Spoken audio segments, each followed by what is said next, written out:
The entire from installation, how to request for subscription and how to code, Claude Codes, Claude Skills, and subregions. So if you have any questions in between, please ask. He will be able to answer. And Tajinder is currently working at PayPal. So he is leading the team where they are actually building a lot of agents, working on optimization. And he will take up the use cases that you can use in your organizations. And I have also requested him because most of the organizations are concerned about data privacy. So he will also tell how that data can be made to retain or stay within the organization, how we can retain the data within the premises rather than letting it go out to any LLMs. So I think this is there. And in between, if you have any questions, please raise hands.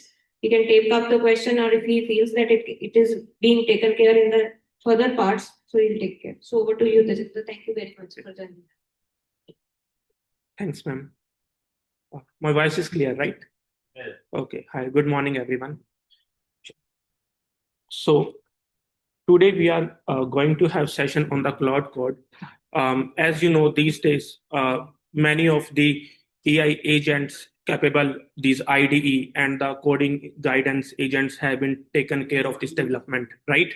So primarily the Claude Code, where it stands, it helps actually to boost up the productivity of a development engineer. We cannot see it as at this stage as a replaceable. However you are comfortable, that is fine. Okay. So, okay, let's start with what is Claude Code. Today, we have a lot of AI-assisted development frameworks where you can use the AI to speed up the development process, boost up the productivity. We have ChatGPT, we have Copilot, we have Cursor, which inbuilds into the IDE, and then we have terminal-based solution, which is CLI-based solutions. So Claude Code stands in the CLI based solution. So basically what happens in ChatGPT, you ask a query and it gives you the answer, right? Then we have cursor, which is a IDE. IDE is where the developer writes the code, right? So you ask it a question, it does something on your computer, it writes the code, edit the files and everything. The next solution here is Claude Code. So basically, can anyone tell what is the difference between a normal chatbot and an agentic chatbot? We all have used the ChatGPT, right? So it is a chatbot. We ask the questions, but nowadays there is a boom words are going on like agents, MCP server, or like there are many boom words these days. So can anyone tell the difference actually? What is it? What is an agent? Agent is that you can respond your query. Right? That exactly a chatbot does, right? It can respond to your query. So where the difference comes? The difference comes, agent can take action on your behalf. So it does not only answer your questions, it can take the actions. Example, when we ask the chat GPT, it gives you the answer, you can work on that action. But when we work with the agents, suppose that you have to write a file or you have to send an email or schedule something to your calendar, they can take the action on your behalf. These actions can be simple as to edit a file or to ship the complete code to your production environment or the QA environment. So this action can be advanced as much. So this is where the difference comes. The first layer is the chatbot. Second layer is the IDE. Third layer is the CLI based solution where the Claude Code lies, which can actually lives under your code. The Claude Code is basically lives under your repository. This is where the difference comes. Okay. So the installation is simple. There is just a single line command that you can do on your system. It is different for Mac, Windows, or if you are using the PowerShell, you can install it. And even Claude can be operated from your mobile also. So I hope you have listened about the Claude bot, the open Claude these days. They can take the control of your computer and do whatever demands. Whatever you demands. So a similar solution is given by the Claude also that you can operate it via your mobile. The next thing, as I said, it lives in your code repository and it is a CLI based solution. But I think you should not afraid of this black screen, not much now more, because here the instructions are always given in the plain English. It's not like you will be running some complex commands. And even sometimes if you have to run a complex command, the Claude is going to help you that what commands need to be run. So this is where the difference comes. So we are going to learn AI using AI. You can say that. Now CLI. Yeah. Yeah. So everything is going to be the plain English. I'm just showing you a simple thing. So this is a extension that is installed over the cursor, the Claude Code extension, and it actually helps you to see or run the commands from the right man. Yeah, we will come. So basically, that how it is actually gives a GUI layer on top of that CLI layer.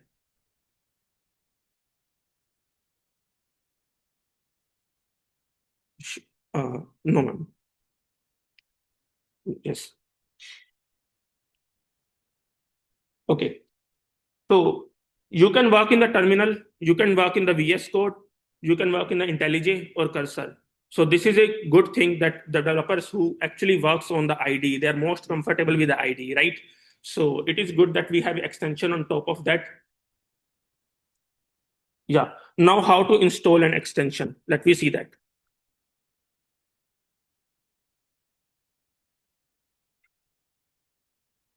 So I have already installed the Claude Code. Basically, when you are going to run that command that we have seen in the last slide, it is just going to update your version, right?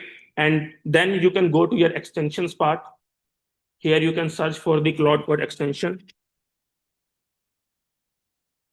So this extension will be useful for you and you can install that. and then work with the, basically it will give you a window like this in your IDE.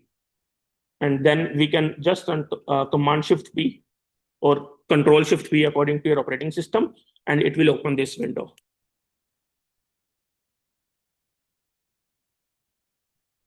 Now the cost and pricing, where it all comes, that how much it is going to cost you, right? It makes your work easy, but it should be not that much costly. And in the upcoming slides, we will also see that how actually you can run it on the free. If you have some GPU access, then basically how you can run it on the free on your local system. And it will also help you in the data privacy, that, okay, the data is not going out of your system. So we have Claude Pro subscription, then Claude Max. In the Pro version, basically you can get a hourly limit, that is a 4-hour window limit. You have a total weekly limit. And then is a Claude Max plan where you have $200 plans. In all of these plans, you will get the Claude Code. You will get the cowork also.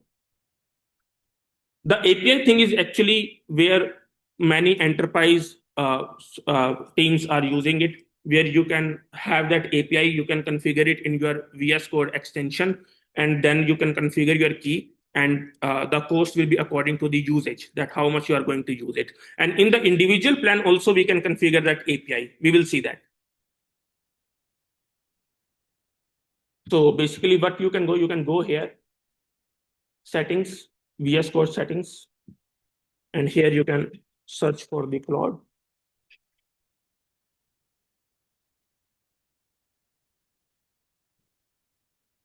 Yeah. So this is where you're going to configure your key. You can configure your API endpoint and the key, and it is going to build your usage according to that.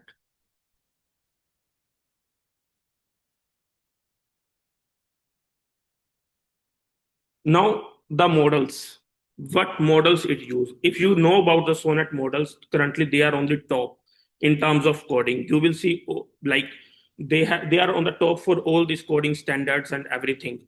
3 types of model that you will get. One is the Haiku, second the Sonnet, and third is the Opus. Opus is the most advanced model with the extended thinking and the reasoning capabilities. So Opus 4.6 is the latest, and they also have the model Opus 4.6 with the 1 million context window. Now here comes the technical word, the context window, right? Can someone explain what is a context window? And why does it matter actually?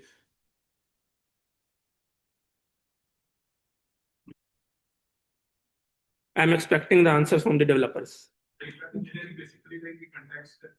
It is lookup memory Hmm. basically. Right.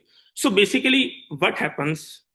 Context window is actually how much your AI agent can remember in that session, right? So, example, nowadays, previously there was just 4,000 tokens. You can consider, for simplicity, I'm saying that 1 token is equal to 1 word. Previously, what happens that your maximum context window was only 4,000 words. Then it comes to 128,000 words. Now 1 million words. Gemini has released with a 2 million token window. So basically, what happens if you go beyond the mathematics now, whatever the token window, if you have a n is your token window size, then basically n into n matrix has been configured. So you can say that the complexity or the space complexity is the O(n) square. So that's how the GPU memory gets filled. So you are saying that you are taking that 128,000 token window, but in actually the memory, it is going to be stored at 128,000 into 128,000. That's how much the space is relevant to you. So that's why that they need more GPUs and everything to store that. And that's why the token window depends upon the GPU. So the 1 million token window that Opus is providing is really a great token window. And we will also see but because that is also limited, if you're going to build a feature that is a very complex feature, and you are going along in that chat session, and that context window is going to fill, even it is 1 million, 5 million, right? We will see how we can manage that actually in your session, so that you do not so that your AI agent does not behave unexpectedly. Yeah. So one thing I also want to show here, as suppose that you have taken the $20 plan, and you do not need a $200 plan, right? But there are some tasks actually that can go beyond your context window limit, and you want that, okay, these tasks should be continued, it should not break, right? So what we can do, let me share your screen.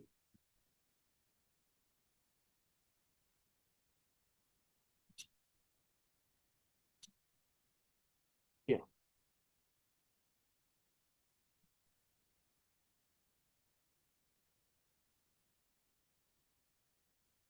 So first, there is a usage command. If you'll see, run the usage command, it is going to show you, I have reset my all the limits. So it is showing that, okay, there is no limit currently filled, but there is a limit, weekly limit and hourly limit also. But what happens that I have given it a task and it is going to run with the multiple agents and that limit also got filled. My task is going to be broken, right? So what we can do, we can run this extra usage command. What it is going to be extra usage command, it will let me share you one more screen.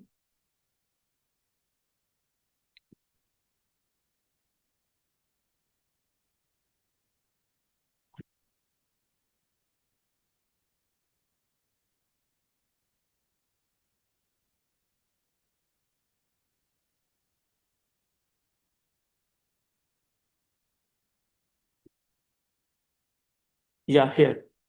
So here basically you can go here usage and set a limit. Okay, that I have extra $5 placed here and it is going to be used the API usage limit. So it has charges like example Opus 4.6 with 1 million for 1 million tokens. It has charges of the $5, right? So you can add your amount here. It can be auto recharge. You can enable or disable it. Then basically after that your free limit is used, it is going to use this extra added amount that you have added in your Claude Code session. So we can configure that extra usage limit also.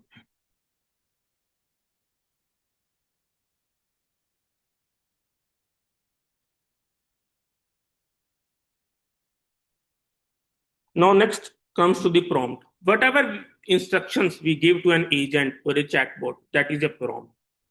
Writing a good prompt is a very different topic. There are some common syntax that we can use. But in plain English, we can say that how much detail you are, if you give very specific instructions, your model is going to behave better. They are trained on the plain English. If you are going a good instruction in the plain English, they are going to behave better. This is a simple rule.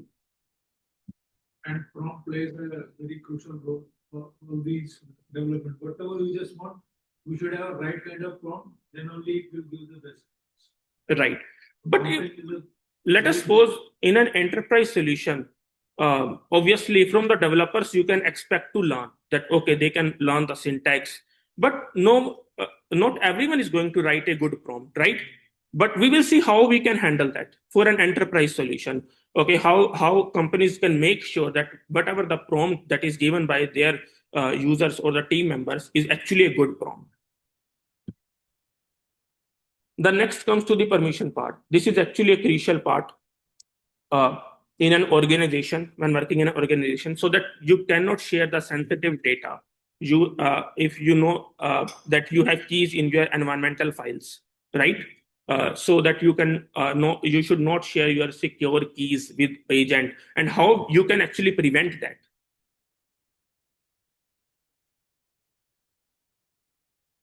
Yeah. So basically, in the settings.jsn file that we have just seen, uh, we can configure that what files it should always deny. Like example, we will see the example of that also, but we have written here that environmental files, secrets, credentials, or maybe the certificates we can add here, and your Claude Code is never going to read those files.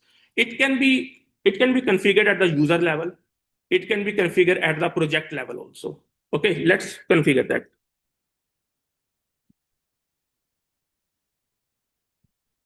Very important that we set these solutions right, because otherwise you will also become a news item where you will say my 3 years of gone and all.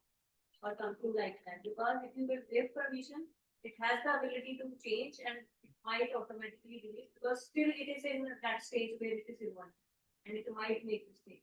So whenever you are doing this, try to do it in such a folder, not just in that folder where you are going to work and take a backup of whatever you have done earlier to that. Right.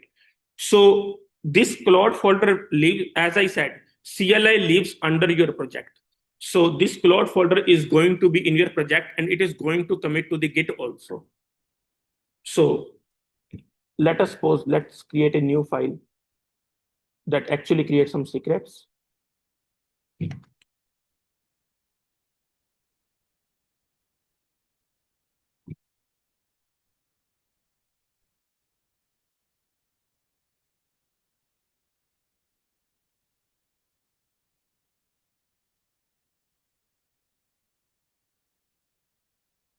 As we said, if somewhere that you are confused that you do not know the syntax or something,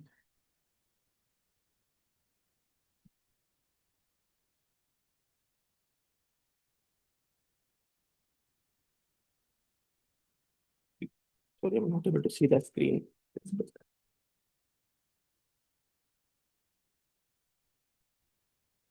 Hmm.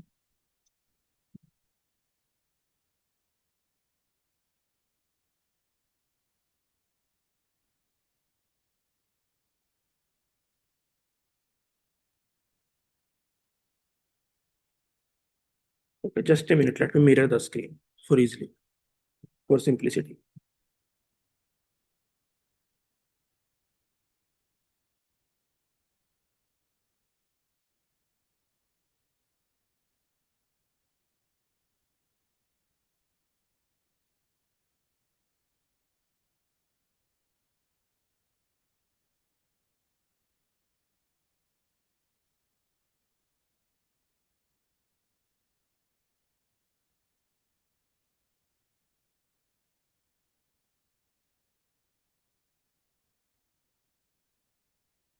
Yeah.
So another way to access the Claude is using the CI, and you can just run the Claude command, and it will run under your CI also.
Yeah.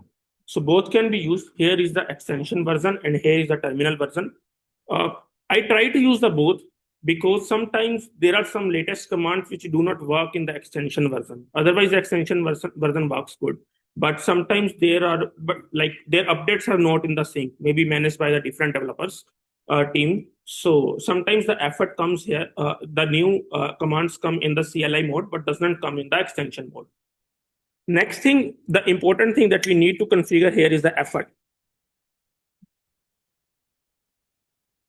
So effort is basically that how much effort is Claude is going to take to fulfill your request. It can have three modes like low, medium, and the high. And all of these things, actually, the more effort means the more token usage, and more token usage is going to be the more cost. So you need to set according to your task. If you are building a very complex solution, you can use Opus 4.6, maybe the highest effort that is going to take. And for the simple task, maybe use the Haiku models. Example, you have to write only the test cases. Then Haiku models are very good, actually, with a low effort and do not have any extended thinking.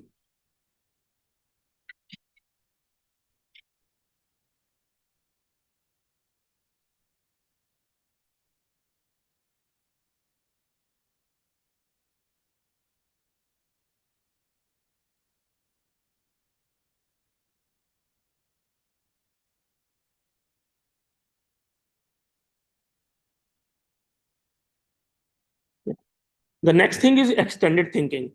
Extended thinking you can enable or disable according to the your project requirement. If you enable the extended thinking, it actually helps to get the full dimension of the project. If you have a very complex project, it is going to understand, okay, what is this actually the project about? And it is going to get the complete architecture idea. And then with that full dimension, it is going to fulfill your request. So you can enable it and disable it according to the project complexity, not your task complexity.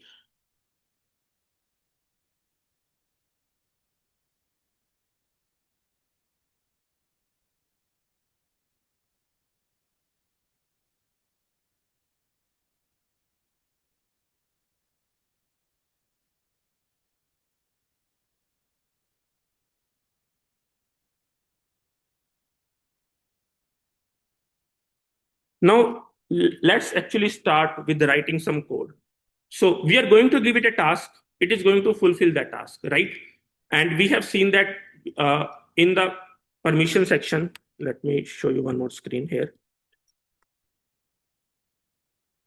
Yeah. We have a key defined here. Now, currently, we do not have any settings.jsn in the Claude Code, so it can read your key.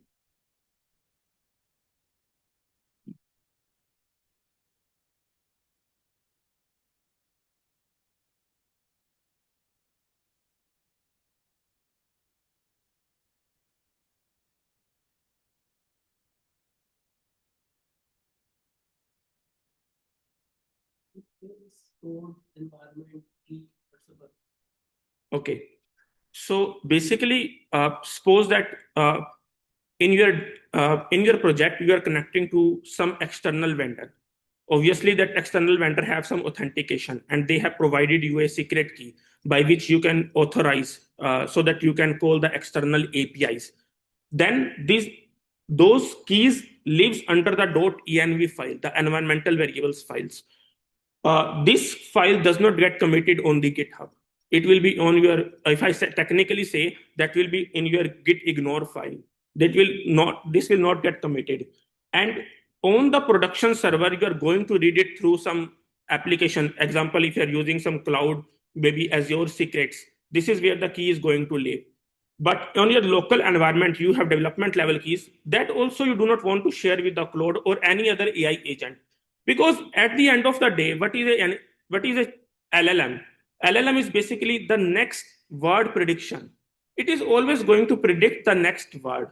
And if in their data they have some keys, then it can predict that key also, right? And that key can be of anyone's key, right? So you do not want to share that.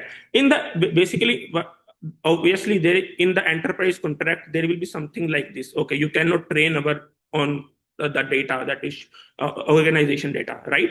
But still, you have to maintain that security level. So it is going the answer. Okay, this is my key is equal to some secret key, right? Now let's configure.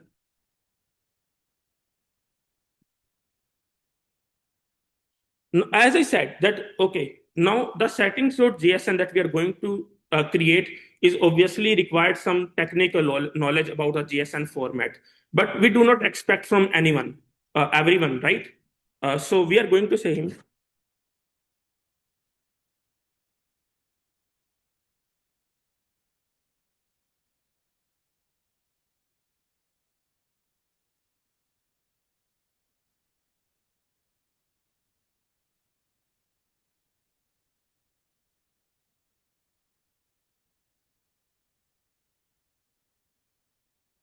Right, so it is saying that, okay, we need to use the permission sections, and we can add that, okay, this we can allow, this we can, right?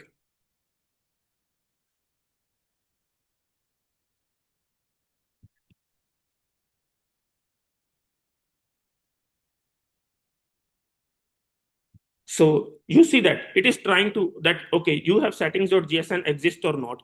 We see that we do not have settings.jsn, so it is going to create.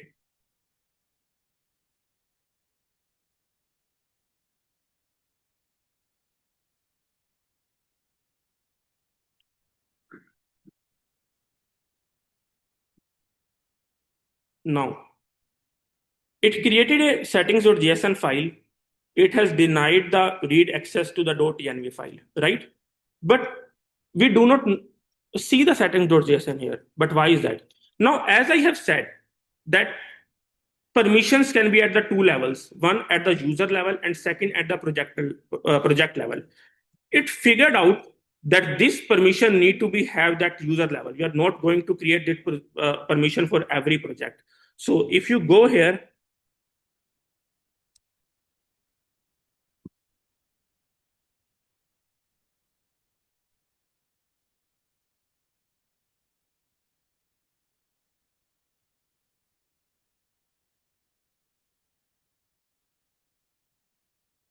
there is a settings.json actually at .cloud folder in your user directory.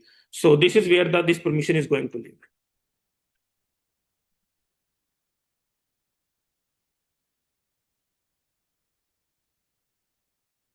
Right, so it has denied the permission here.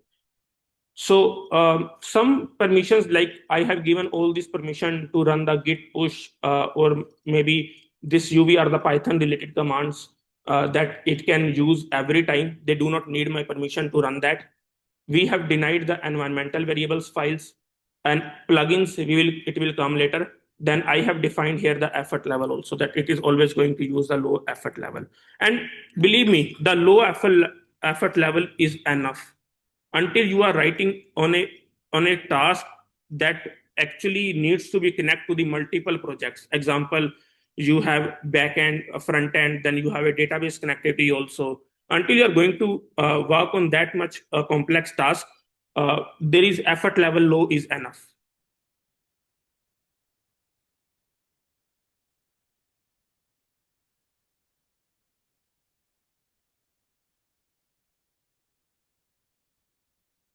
And we can configure the in this project, I have configured the permission settings at the project level that we can also see.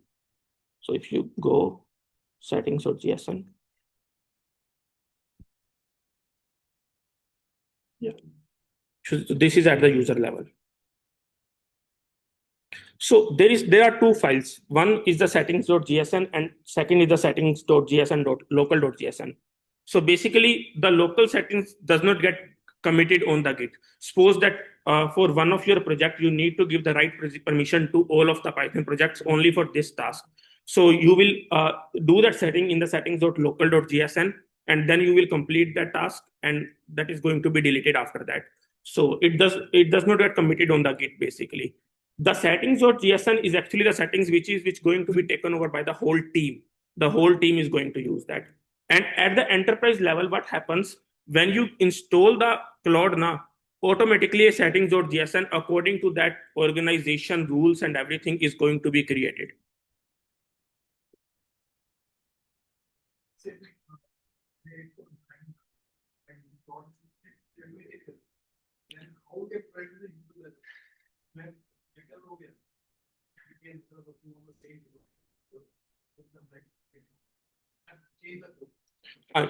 तो हम user level पे वो dot cloud folder जो हमारे home directory के अंदर होता है ना, यूजर डायरेक्टरी के अंदर, वहां जाके सेट कर देंगे।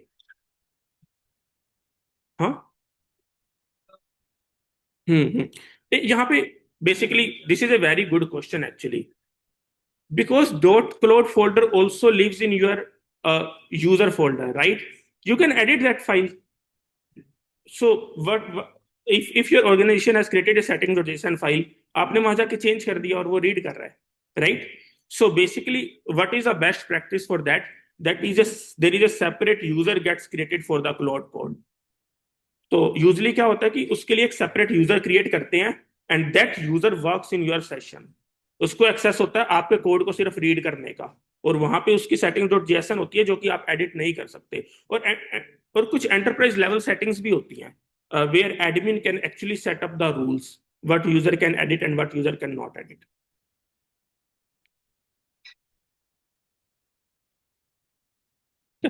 तो हम यहाँ पे एक बार रीड करने की ट्राई करते हैं।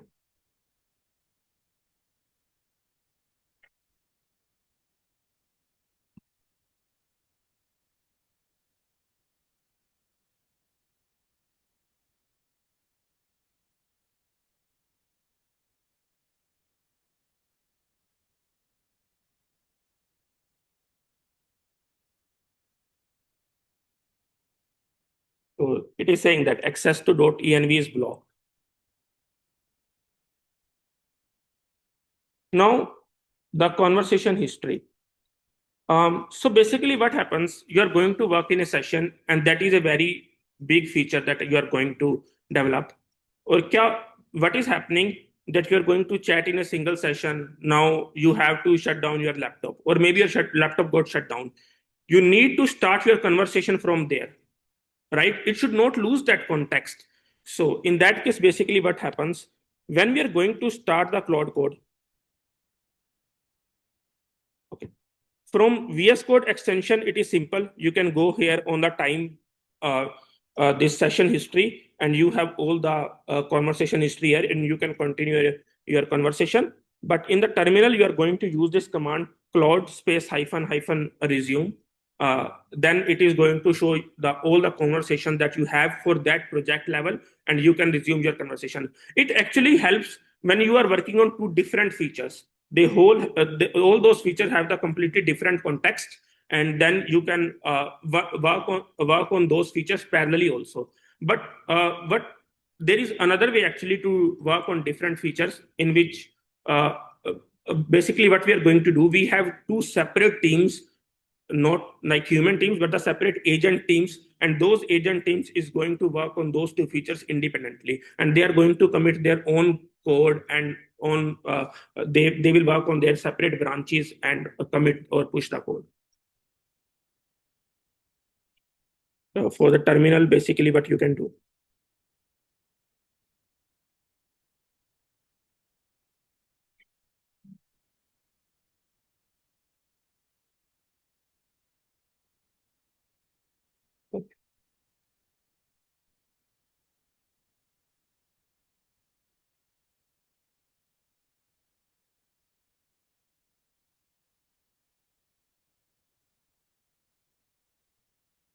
Yeah, so it is loading your conversation where you want to continue.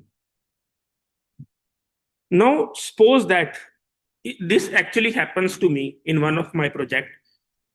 What happened that I built a feature, and I created a plan for that. We will see that how to create a plan in Claude.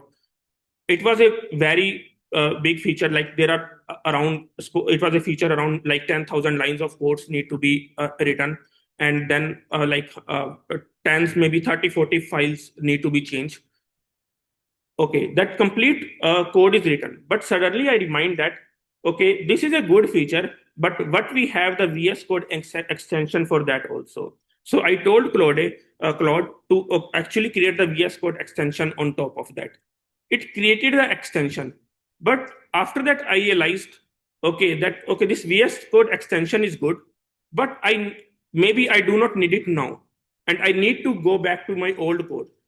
okay, I can give the command and it can actually roll back the code. That is fine. But the token usage will be there now. It is going to edit all the files again. First think, okay, what I have done, what files I need to be changed. So basically what happens, whatever prompt that you write in a session is going to be one checkpoint for that. And you can rewind to your old checkpoints. So this is an important feature. So actually, when we can work with Claude and it can understand like whatever you are saying, going to build the features of that.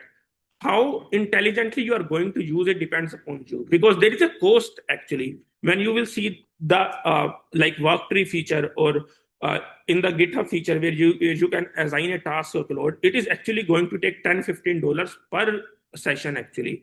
So this is you need to understand that how you can use the in a best way that you can also minimize the cost. So what you can do,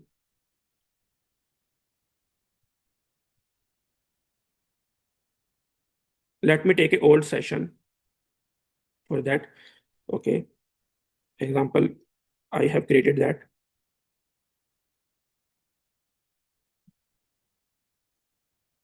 It is going to show me, okay, that all of the commands that I have written in that session, and I can go back to any checkpoint. So every prompt that you give is a checkpoint for that.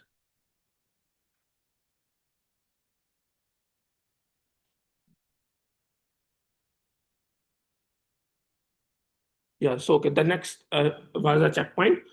We have already seen that. One thing I also want to show here is actually how to switch the models. So basically you can use this model command.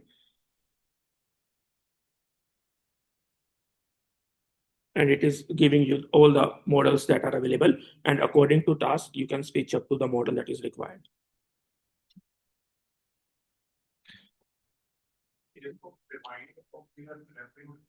Can we cherry pick? Like, let's say we want to go back to it's like, let's say 6, 7, but we want some piece like from 7 or 8, like a small piece. So can we do cherry pick?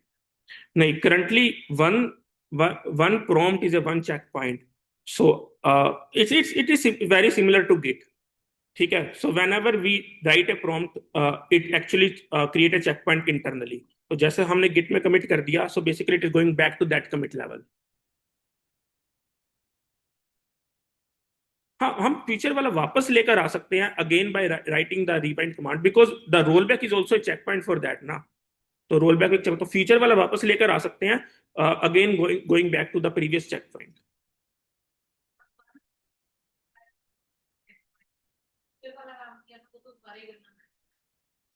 अगर हमने उसमें कुछ change करना है तो हम change कर सकते हैं, but it's better to use work tree actually. तो अगर आपको if you think that okay, maybe this feature I'm going to develop, I'm not sure I need that or not, right? You are still in the maybe the A/B testing phase or something like this. So what you can do in the Git, we create the work trees. कि हमने एक special work tree बना लिया, and in this example you are doing a front end change and you are analyzing that where this button should be better or कुछ आप or some another front end design that you're going to change. So what you do, you create separate work trees, and in every work tree you are going to build that button in a separate way, right? So similar thing will happen here. If you're going to build a feature that you need experiment on that whether this will be the best solution or not, create a separate work tree in the Claude. So Claude space hyphen work tree is actually going to completely replicate your code in the work tree and work in that session. So that will be the better solution. We will be coming to that part actually, work tree part. So we can understand actually what is a work tree. So work tree is similar to a separate branch. Like in a tree, there is a separate branch, और आपने उस branch को ही as a complete consider करके वहां पे अपना काम कर लिया. Right, ma'am.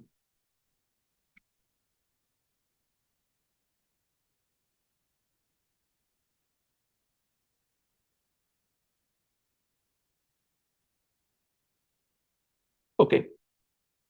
Context window हमने शुरू में discussion की, right? What is a context window? We also understood, okay, why it matters. And every message, whatever the cloud is going to read, whatever thinking it is going to done, everything belongs to that context window, whatever, how many number of the tokens it can consume in that session. Okay? So, but how we can track the context window? If you are working in a session, आपने काफी सारी लंबी chat कर लिया उसके साथ, right? And suddenly you get the error, okay, the context window has been filled and it is out of memory. So, but how we can track that? So basically what you can do, one command that we have seen, the usage command, and there is a, okay, just a minute. Yeah, so you can click on this accounts and usage and you can see the context window. And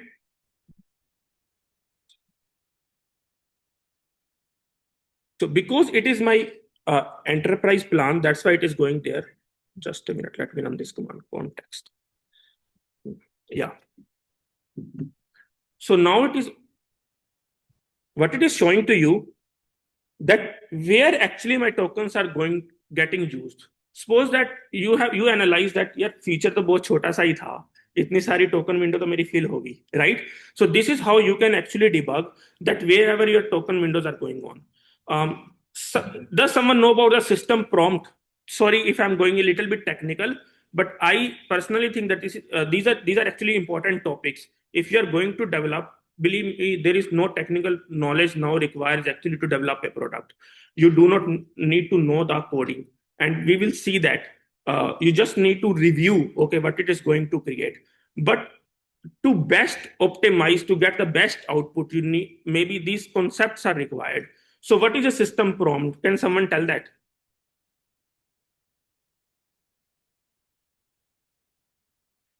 Okay. Property system is ready to accept that one. Yes, or internally, internal process.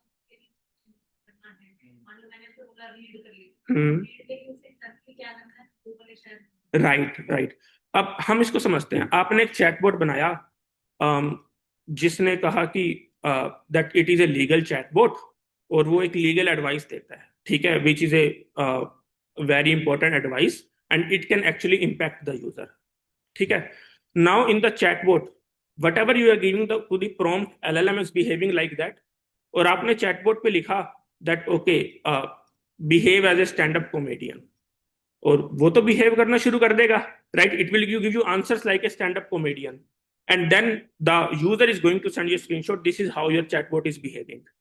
So this is actually where the security comes, or the testing comes, that you have designed a chatbot or a product that should behave like this, and it is not behaving like this. That how you can control that? Because LLM is just, as I said, language model क्या कर रहा है? It is going to predict a next token. आपने लिखा how are, probably the next token will be you, then question mark. ठीक है? It is just predicting the next token, right? So how you can actually build up a security layer on top of that? This is where the system prompt comes into the picture. See, whatever you write in ChatGPT or any other chatbot, there is a system prompt on top of that, where it is the limitation of the chatbot. The chatbot cannot go outside of that. Suppose that yes, system instructions, you can say that, system instructions. So if you are creating a chatbot for some legal entities, then the system prompt will be something like that. You are an expert legal agent, and this is your task. This is the kind of advice that you can give to the user, and so all of these things will be. So by this, actually, we can see that Claude has some internal system prompt, and I remember the cursor system prompt got leaked. I think it was around 1 year ago. So the whole thing was handled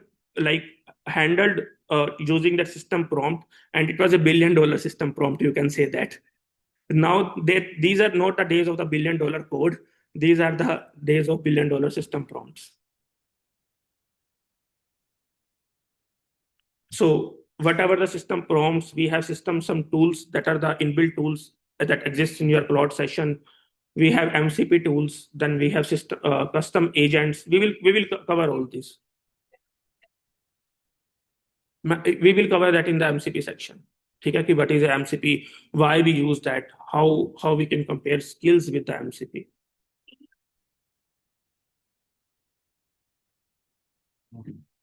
I need a water bottle.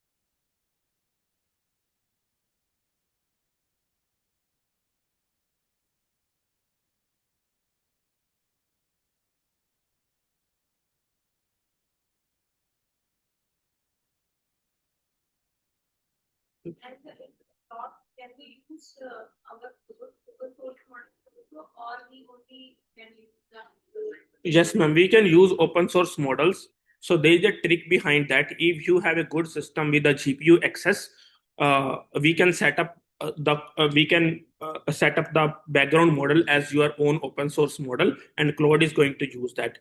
They are actually, but the important skill that is needed there is how to make the inference from the LLM models. So there is a tool called Olama. We will cover that actually a little bit of Olama. I cannot run the local LLM in this system. Yes, ma'am. But the tool is separate. Okay. So, but I will tell you that how to set up that. But if you have system with the GPU access, then you can set up that and you can run your own models.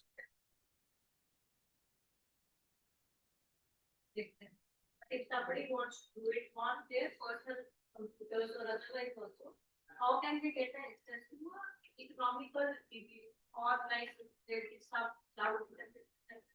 It's how do we restrict that? Because I think GPU cost is also a kind of major infrastructure cost that company has. Okay. So Runpod is a good platform actually where you can get the GPUs on the rent. And it has, I think the cost is minimal, but there are other platform. I think the name is Vibe.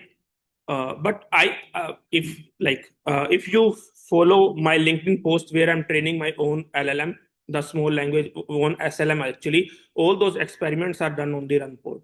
So there you can get actually RTX 5090 at a cost of $0.50 per hour. And like you can get the GPUs up to the H200 also with a cluster of 8 GPUs. So you can get a small GPU like RTX 2090, 3090 up to the H200. So Runpod is a good platform. Like other platform, I found that there are cheaper platform also like Jupyter and those. But I found that Runpod is very easy to use and it gives you the GPU instantly. So there is no waiting time or something like this.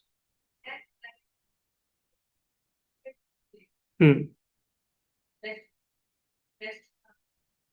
Optimization that this much percentage only should be there and remaining there should be consumed by other things. Like, is there any kind of ratio? Yes, this is a good question actually. That how, whatever the system instructions or any other files that you have created in your project, that is actually guiding the agent to how to get the best output. We are going to create some files, but it's not like we are going to write everything in that file. So we will see how to minimize this context window. Uh, this is where actually the skills comes into the picture. We will cover that into the skill section. And what was the basic difference between the MCP server and the skills? To reduce the like I think every effort nowadays is going to increase the context window at the minimum cost. If you have, because that's how the inference is going to fast, you will need smaller GPUs. If you need to install LLM on your device, so I think that the top organization researchers are actually going to work on that. Just a thing, the future I think is not that much far. If you have the, I think 4 or 5 days ago, Google has released a research paper on the turbo quant, where they are actually running a model in a 6x smaller size and the same level of the accuracy. So you can understand. Yeah, actually, DeepSeek has done that at the Okay, so what was happening some days before ago? You see a decline in the Nvidia share, I think. So maybe in Nvidia, maybe I'm wrong, but I think these chip organizations. The point is that Google has released a paper where it has defined that maybe you do not need much more GPUs because they are solving this at the algorithm level, and that algorithm was available from the 1980s. So they have somehow combined some of these algorithms and actually solving the problem of this context window at the software level rather than the hardware level. As KV cache is an example of that. While the training, we maintain the KV cache, and in the inference also.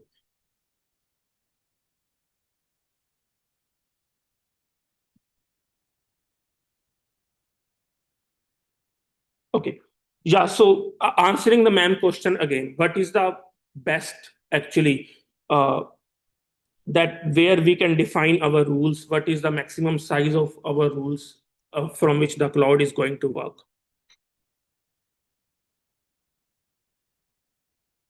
So let's give it a command.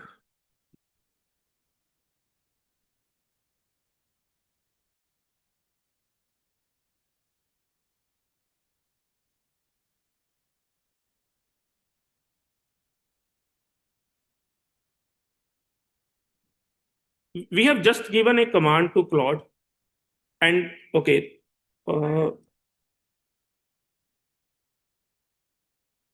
right. Yeah, this is we are going to cover. So it is going to install npm packages, maybe, yeah, maybe Python it will use. You cannot say that, but let's say I have also given the context. We have traced to set the language. Right. In the prompt, let's say, Default this. so let's say we have told that okay Python में create करते हैं, उसने देखा framework use किया, उसने flask use किया, ठीक है. This is where hallucination comes to the part. It is assuming. Why it is assuming? हमसे क्यों नहीं पूछा? ठीक है. So there are three settings actually that you can do in your Claude if we go there. One is ask before edits, second is edit automatically, and the plan mode. I have given it edit automatically, so it is going to take the best answer. If I'm going to ask before edits, basically it is going to ask you first, and you can whatever the default permissions it is not going to ask, but wherever it requires the decision making, it can ask. Third, I think the best mode is the plan mode. If you're working on a feature, first create the plan of that. What is the feature, how it is going to serve to the user, what is the framework or the technology that you're going to use, where the changes need to be done, or how it is going to impact the other features or the other code files, is there any security flow and everything. We can work in the plan mode. Let's work in the plan mode again. Okay, this has created app.py, but you can, it is, this API will work, there is no issue in that actually. But why, how, but you see that this is a very naive API. There is no project structure followed or everything. So this is where the Claude comes to the picture, and the Claude MD file comes from the picture. Let's create a file. Let me delete this.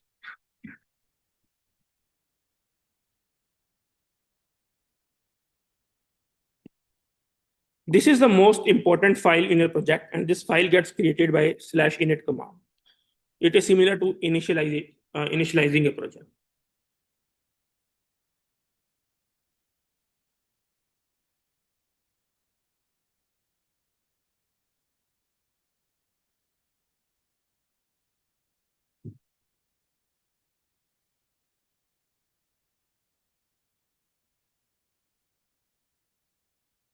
Okay, this is in Claude MD file.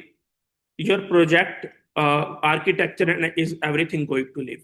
And whether ma'am was saying, okay, that what is the best token usage. So this file should not be greater than 500 tokens or 500 words. We can say that. So let's tell it right. Okay.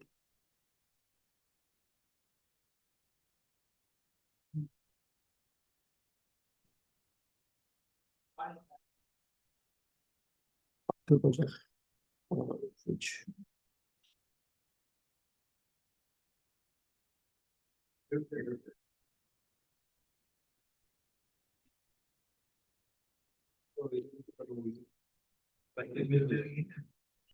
so now we are updating our Claude MD file that it should use the Fast API framework and the UV to create the Python project.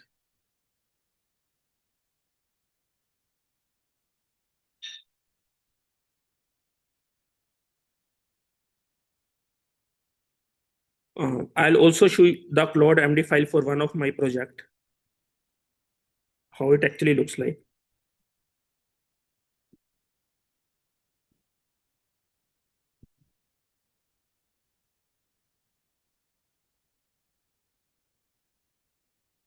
Yeah. So this is what is this project about, how to install this project, if there is any commands that need to be run, where the files go to be need. So this is actually that lives in the Claude MD file. Now come here. We have created the Claude MD file for this. Now it has updated that. Now let's create an API.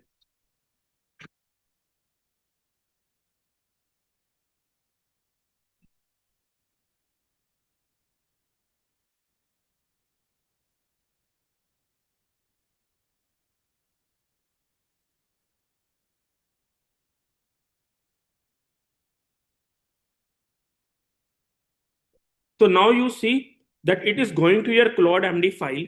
It is going to read the instructions. What is this project about? What framework it uses? And let's see now what will be the output.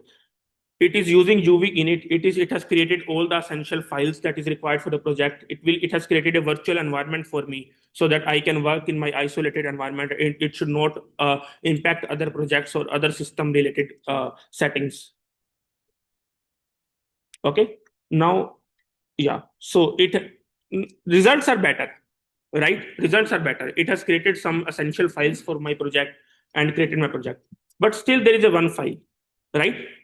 Now, according to our project, we need to update that Claude MD file. That is also a headache, right? We developers does not want to write the documentation, and Claude MD file is actually a kind of documentation of your project. So basically, let's create a project. Now we are not writing in the Claude MD file, but we are giving the direct instructions.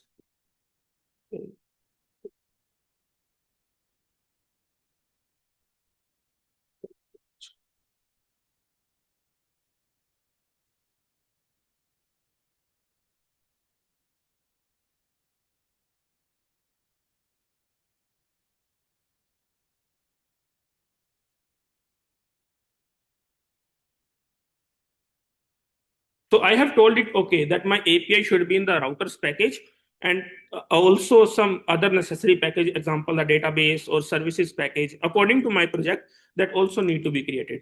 So it is going to use Pydantic and everything. Let's see what it creates.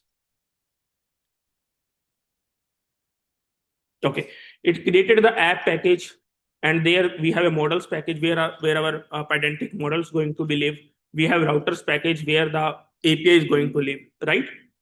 Now, okay, this is the new project. This is the new project structure that we have. Now I need to update my Claude MD file, right? So what we are going to do, we are going to run the init command, and whatever learnings there is from this session, from that session is going to be automatically update the Claude MD file. So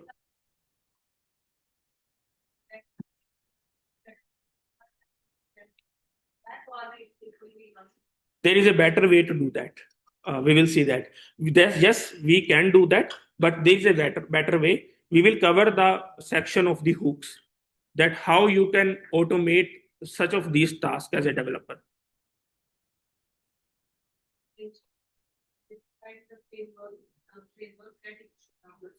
Similar way, can I tell here only when it tell like the OWASP top 10 security standard for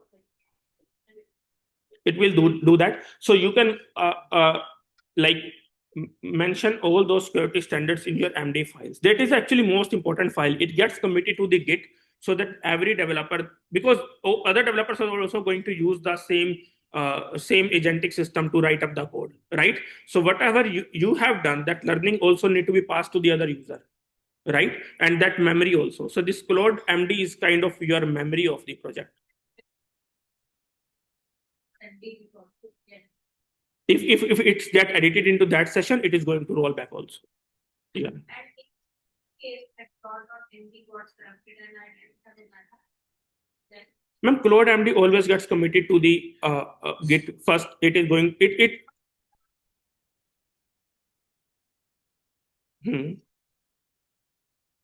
I forgot that and it got corrupted. Then you can rewind it from the previous checkpoint, right? It will work like that is Claude. Yes. So now it has added the test cases to add the package. It need to use. It has added the linter and the formatters also. The new project structure, everything gets updated. So kind of whatever you're learning from the project, that is automatically going to be updated here. So now if we tell him there is a new Claude empty, open the new session.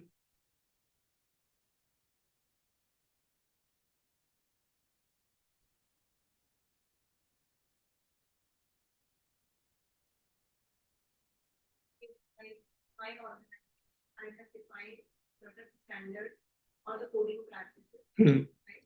So where do I give it as a file or at a user level, not at the, there is a instructions file, it's Claude MD file that also exists at the user level.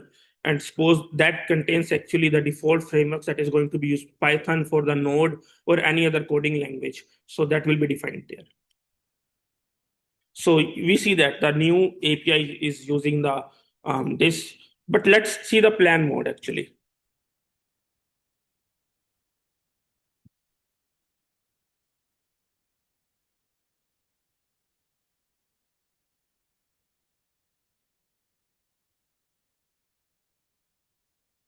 How the plan mode works.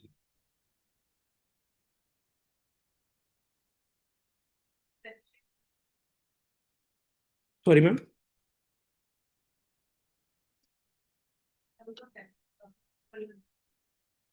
Ma'am, it depends upon the task actually, according to the complexity. So if it is a complex task and you need to review that what it is doing, because if you are even selecting this mode that ask for edits, you don't know what is the next thing it is going to do. It will edit first file, going to ask you, okay, this is what I'm going to do. But reviewing the plan before a long task running, it is better to review the plan. So sometimes whenever we give command, it does something else, overrides the previous state because it's not working on layer and layer. It's usually like in case of images. Yeah, so this happens in the ask before edits mode, because suppose that there is you are renaming a function, right? And there are a lot of dependencies of that function. It is going to miss that dependency. So it is possible. So it is better for such large changes, better to review a plan.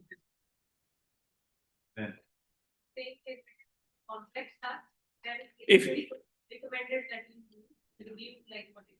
If I simply say that if you are working on the multiple files, you need to know what is the next file that is going to be updated on the behalf of the previous one, then you should use a plan. And actually plan mode will save you tokens also. It consumes initial token, but example, I need to create this subtract method, but I want that in this subtraction method, the naming convention should be the snake case. Then you can review that in the plan mode. Now, what is the method name that it is going to create? Give the instruction there, update the plan. Then actually you can leave the system, and it is going to work on basically on your behalf.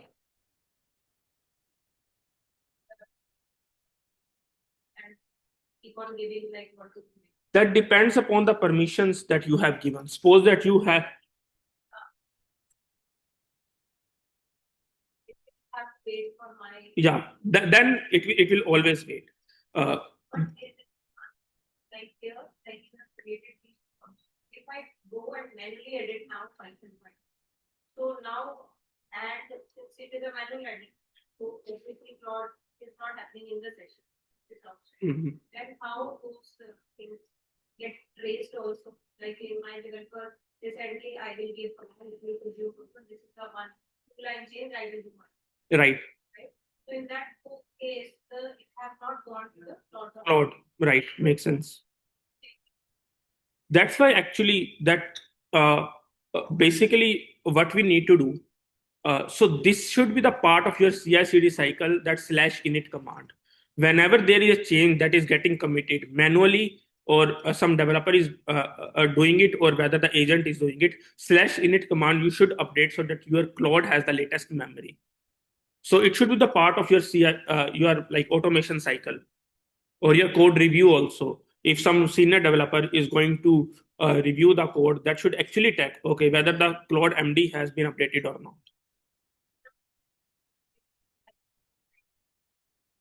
I will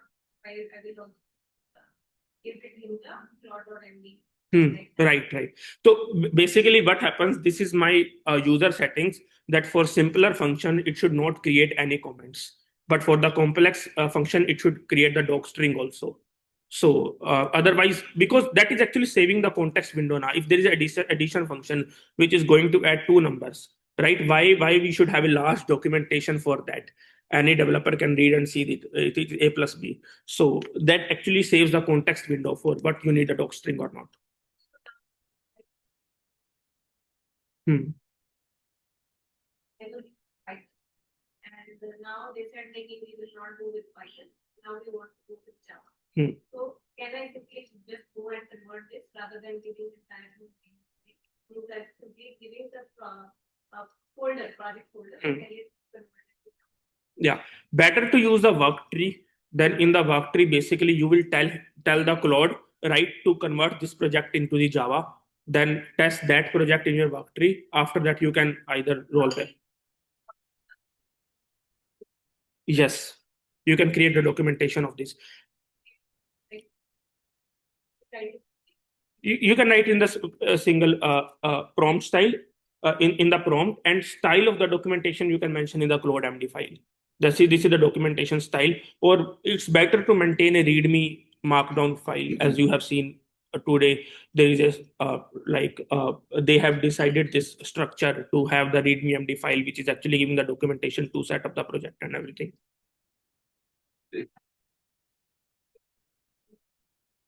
Right. So we will commit to the commit. So basically, we are going to commit some code on the Git. Then we will see how the documentation changes it is tracking, and on the Git also it will be shown that, okay, Claude has committed this code. It will not be shown on my user behalf, but actually the Claude has committed the code. So these features are available with the Sonnet also, Haiku also. Yes. I'm using the Sonnet model here. Yeah, I'm using the Sonnet model here. Sonnet 4.6 actually is a very good model. It gives you the intelligence of the 4.6 with a cost of 4. So it's a very good model. It has all the reasoning, thinking capability, and Opus 4.6. Opus 4.6 actually, what I have experienced, if you have a bug that is not a traditional bug every like most of the developer has seen, and you are working on a very new thing and you need a very deep research on top of that, there you should use the Opus 4.6. Otherwise, Sonnet is very good for the daily task. So Sonnet 4.6 is a very good model.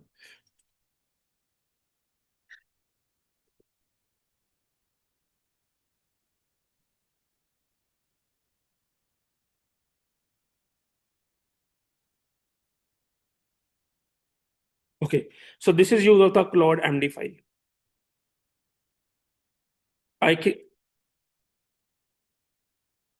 Token usage, we have already seen that how we can track the usage using the usage command. Then we have a context command that we can.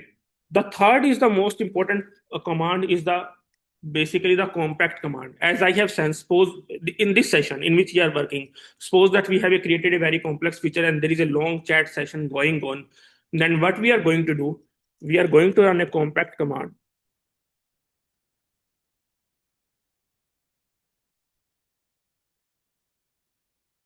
and basically the whole your session chat will be summarized actually. Whatever the important will be there, and if suppose that is a tool output, you do not need now, right? So all those things will be discarded.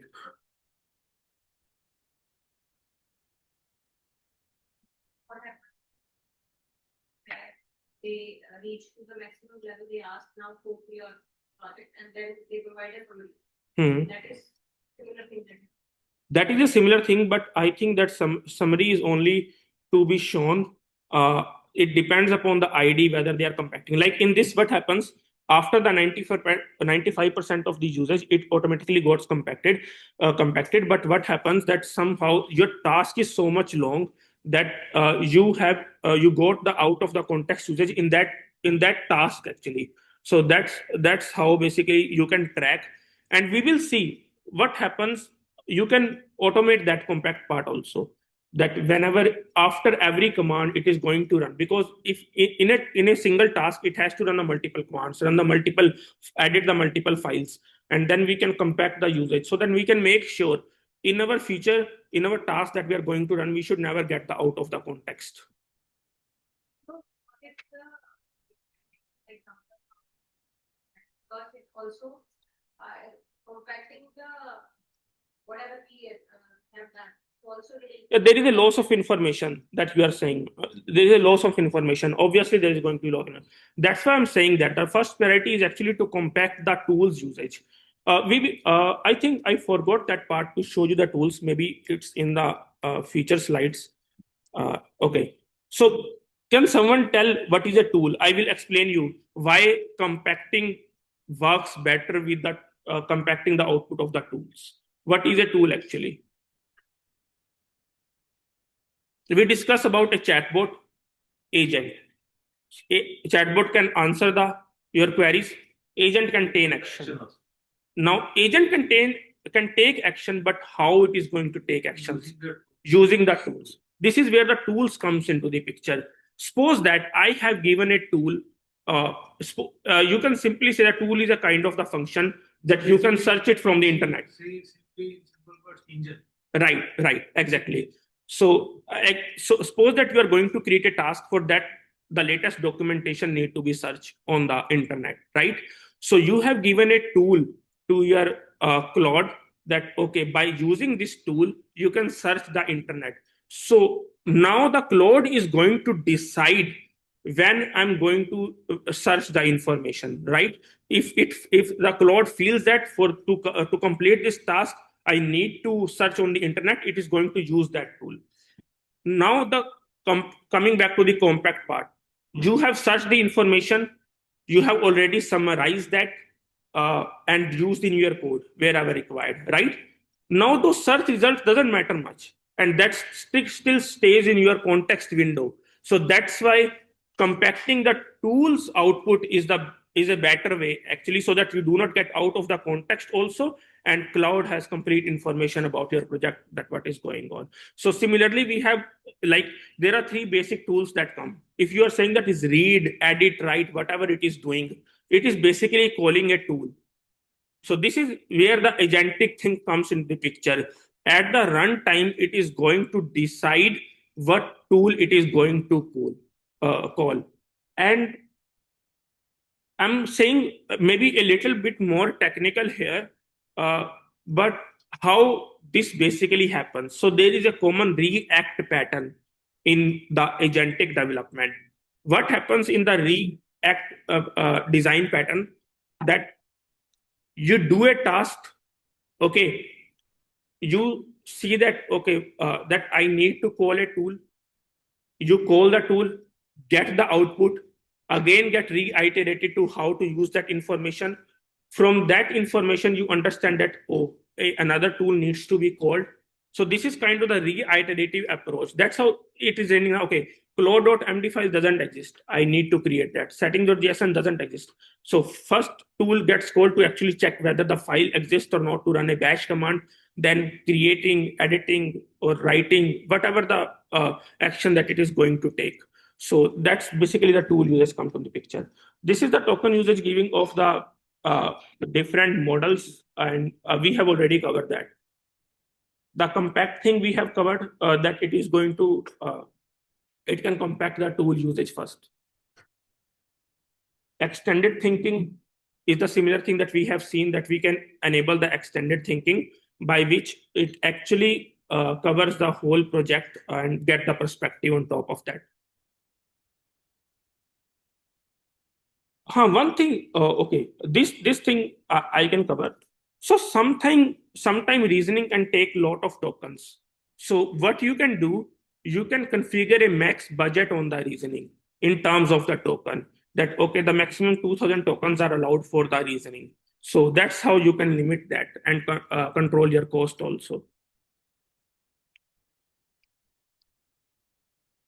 Slash commands, the whole command that we are running with the slash character, that are the slash command, but there is a one concept here, that is the custom commands. Suppose that example, you need to create a commit message for the changes that you have done in your code, right? You are giving a command, giving the instructions, what is the best format according to your organization, or what the format you follow to commit a message. Okay, example, you need to use slash fix if you are fixing a bug, or maybe slash feature if you are creating a new feature, right? So you can create your own commands also. So basically what happens,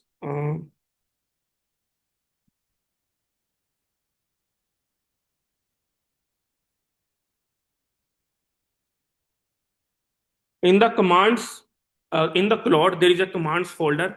And in this, we can create a markdown file. This markdown file name is basically the name of the command. So example, we have created a code review command here, and this will be available. You see this code review command on top of that. And we have given the instructions that this architecture should follow. This is the best practices. So it is going to create the review on top of these instructions. Yeah, simply all of the things is basically worked in the form of the markdown files. And what you can do, okay, here we can say even the Claude also.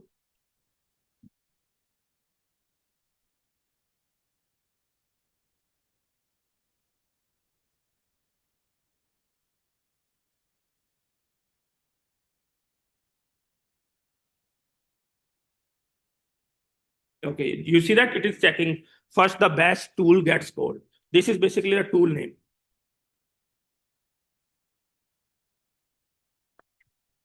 I have not given the permission of the make directory. So it is asking here in this project.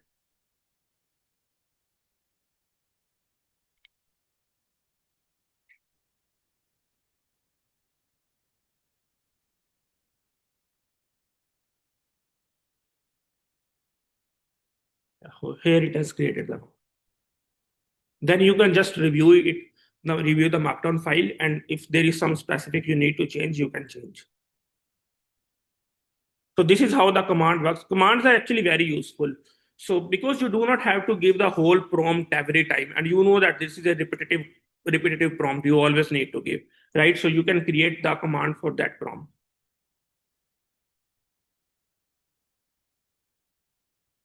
Okay. The next part is skills. Skills. Okay. We have seen a command where we can automate some task, or maybe simplify some task. Then the next part comes to the skills. Skills can have, it is kind of an expertise that you give to your agent. Let's take an example. There is some internal SDK you have created that need to be integrated into some another project, right? Claude has not been trained on that because it is your internal SDK that is only going to be working in your organization. So what you are going to do, you will create a skill that how to use that SDK, how to download that from your local Artifactory. You will create a skill, and whenever there is a task in which that SDK is required, Claude is going to use this skill to do the development using that SDK.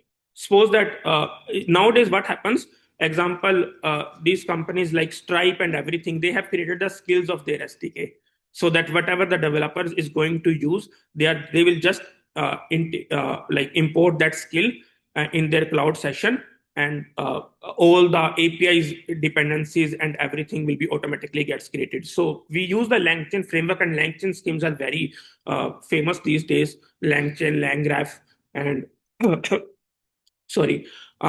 I have used one skill recently, that is a Excel draw skill, which creates the architecture of your code or your project in a like with just a command and beautiful graphics that you can see. So this is the work of the skill, how to create a skill. Um, okay. Now, because skills are also markdown files, how skills are different from commands. Commands are very simple instructions, kind of a sequence that need to be followed. And skills are the complex where you have multiple markdown files. So basically, there will be a skill in the skills folder. There will be one folder with the name of the skill, then is a skill.md file. After that, there is a references folder. If this example, you have created a skill to integrate the payment gateway. But in the payment gateway, there can be multiple references which API need to be used according to the net banking or how the database schema should be designed. So all of these can be in the references. So that, as I have said, that markdown file should not be greater than 500 words. Because if you are integrated only the net banking or the UPI, why other references need to be given to the context window? That's how actually you save the context window in the skills also. So let me show you some of the skills that we have created. So in the skills, let's see, we have, I have a skill for the commit message for the get API docs. This get API docs is a very useful skill. This is created, so a context, okay, let me show you.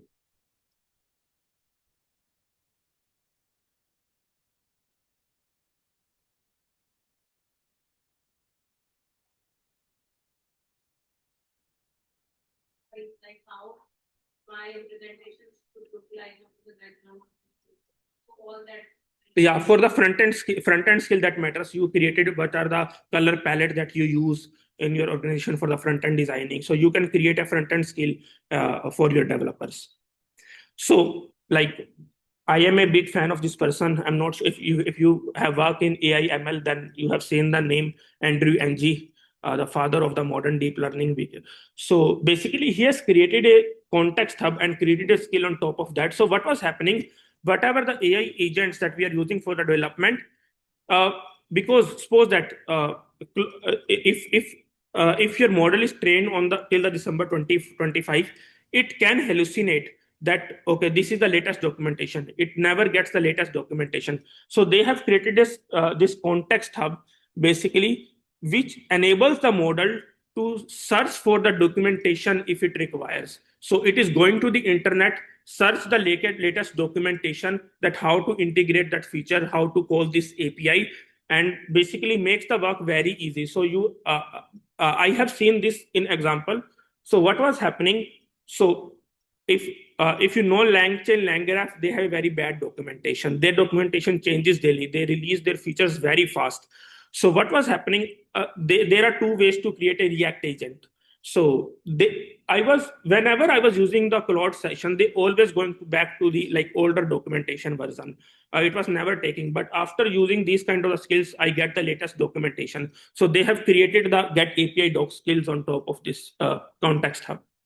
So you see that this repository, I think probably it will have thousands of stars, this context hub.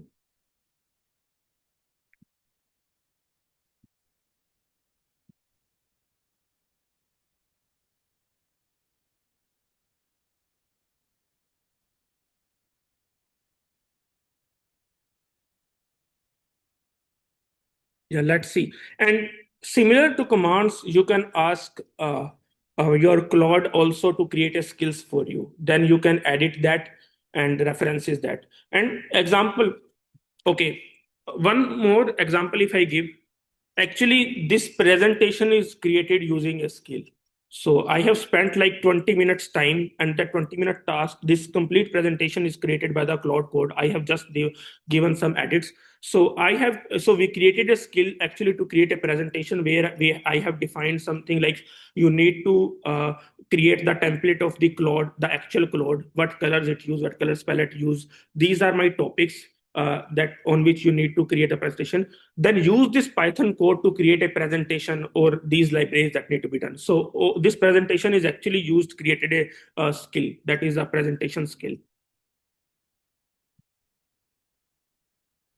हम एक skill create कर लेते हैं.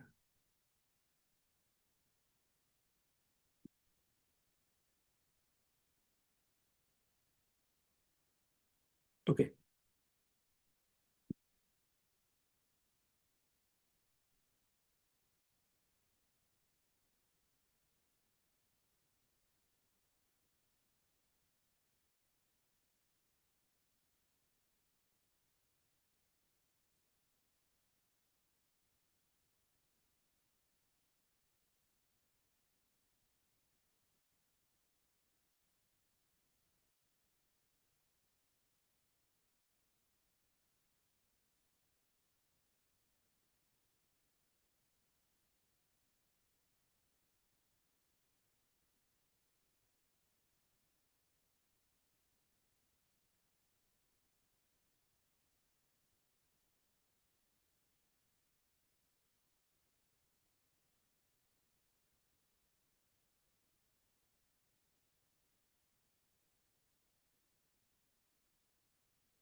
Yeah, so it is saying that I can create a skill that is called fast API best practices.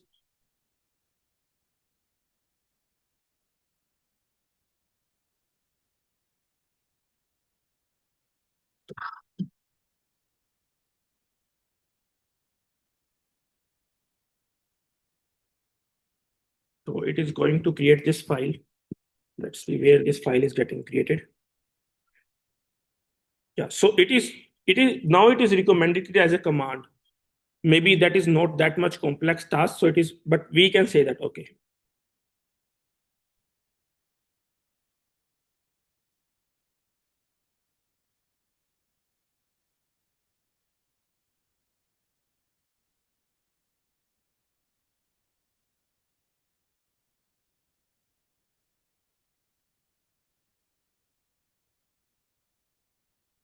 Till that, let's see the format of a skill. So you see, there is a one folder which is actually the name of the skill, and in that folder, basically, there is a skill.md file, which uh, which is the instruction of the skill. Now the skills are very important. Why it is very important? Because your skills can be large, as I said, that references will be there. So the whole thing does not go to the context window at a single time. The description part will go to the context window, and on the basis of this description, it is going to the like if there is some other files that need to be integrate into that context session or not. So if one more thing that we need to see here, yeah, so it is creating a skill.md file. You see here in the skills fast API best practices, and there is a skill.md file. So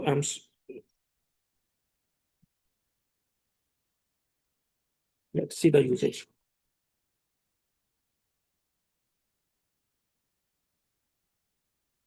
So you see here, we just check this commit message, and it is only taking a 110 tokens. But we see that okay, the file is very large, right? So why it is only taking 110 tokens? Because the whole skill does not get loaded at a single time. It gets only the description part is going to be loaded at the runtime. After that, the files which are required is going to be decided at the runtime, whether I need to get the whole context or not.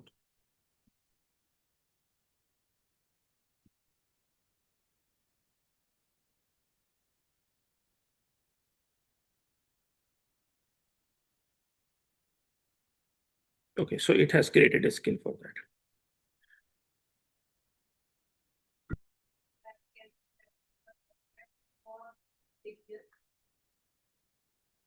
Ma'am, if you have a skill that has a very large documentation, as I said, divide into the multiple markdown files with the references folder. So example, this Excalidros skill that I was reading, they have a skill.md file, which is actually going to whatever the tasks that need to be given to this. Then they have references in which color palette special. Suppose that you have a technical diagram where you are creating a flow chart. These are the rules for that. And suppose that you are creating some another type of the diagram, the whole architecture, or maybe a session wise diagram, then this is the architecture that need to be followed. So if there is so whole thing that is actually done to save the context window, and it can work according to that task. So it created the skill here in the Claude, I think. Let's see. Yeah. So fast API best practices.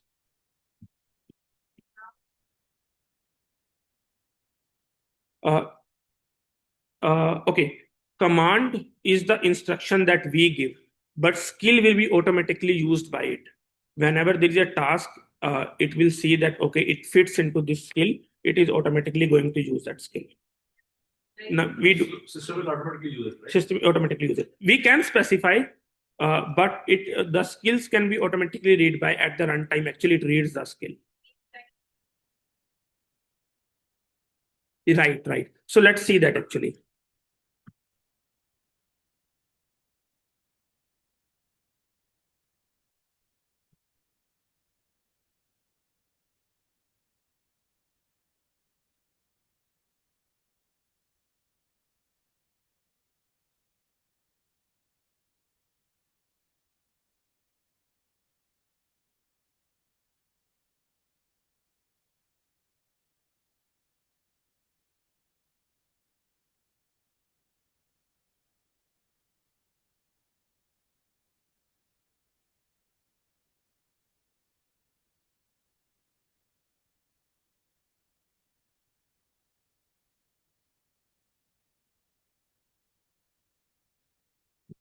So this is a very simple task actually. That's why let's create a little bit complex part.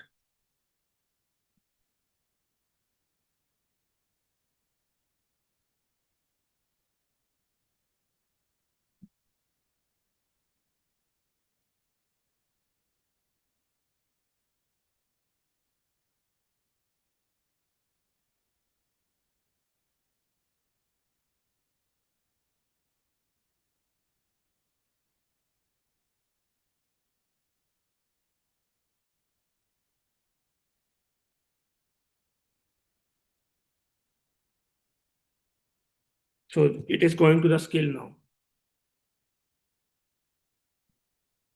So this is.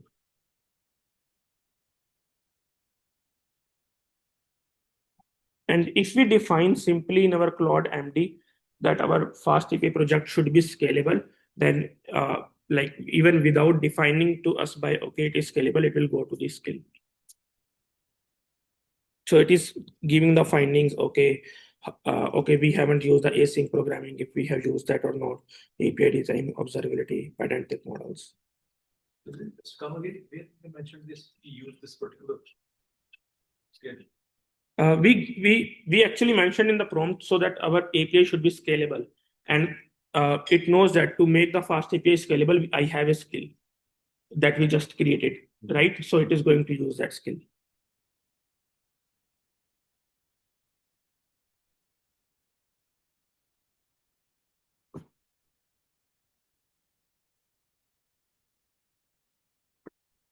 So backend it's a Unix based. So most of the commands are like LX, get Unix based command, right? It has a tool bash which runs the command according to the demand. So obviously that it is going like bash shell is going to be used. The commands are similar to the Unix.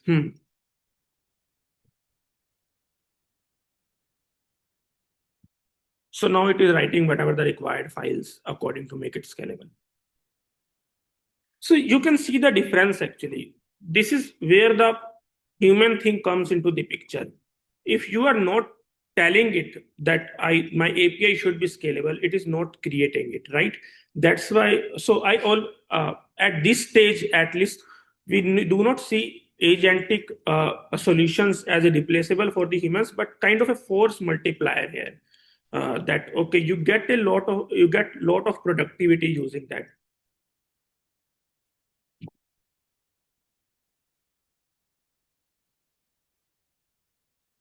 Yeah, okay. So these are the changes that it has done. Okay.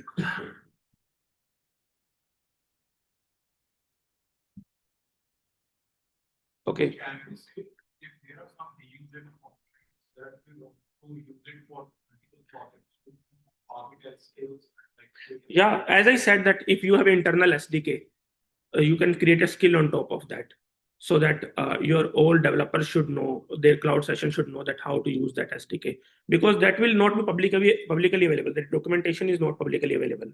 So you can create a skill on top of that. Next part comes the hooks. So these are very important actually. As ma'am, so hooks can take the action according to the predefined rules. Example, I need to format my Python code to follow the best formatting practices. That's how the import should be done. That's how the method name should be there, right? So what we can what we can do, we need to run a command after every file edit so that it can automatically format to that. Or maybe we have to define the rule in our Claude MD file. So there are multiple ways to do that, right? But if we define in the Claude MD file, it actually takes some context window to go to the thinking about that.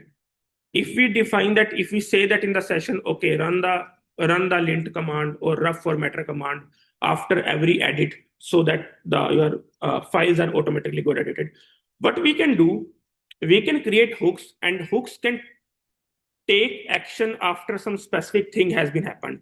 Example, you are saying that after every tool edit, like edit tool has been called, it is editing a file, your formatter command should run. A simple command will run. It is not going to take some context window, because it is going to the bash session internally created and running a command. Example, ma'am was saying that, okay, what if the developer forgot to use the init command to update the Claude MD knowledge? We can create a hook so that after every session that has been completed, it needs to run the init command. So, example,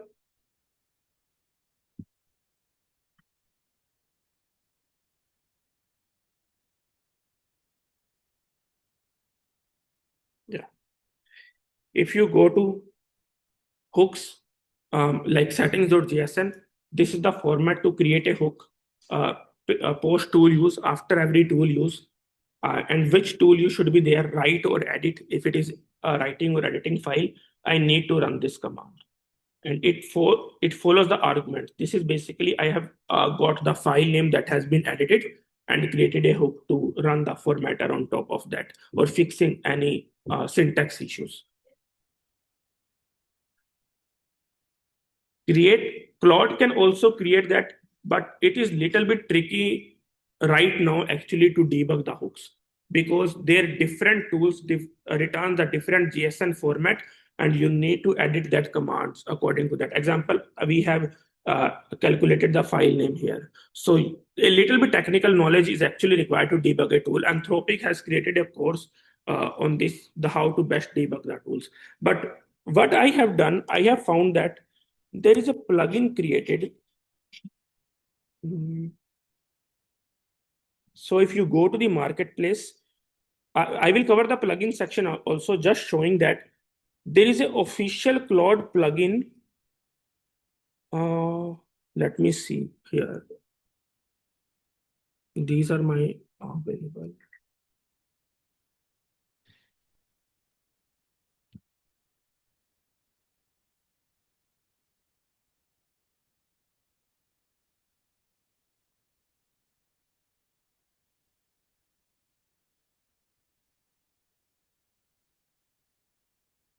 Yeah, this Hookify.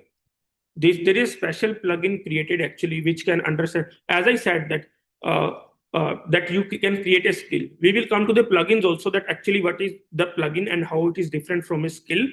But there is a plugin created by the Claude officially, that understand what is the hook syntax that can debug your hooks and everything.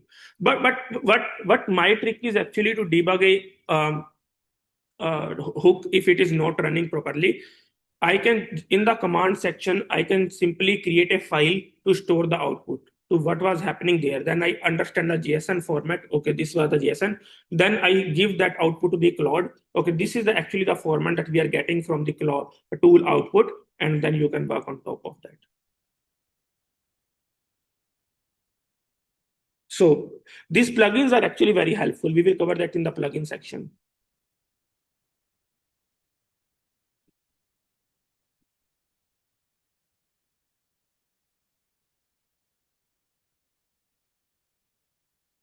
Ma'am, MCP servers and sub agents can take some time actually. हाँ जी.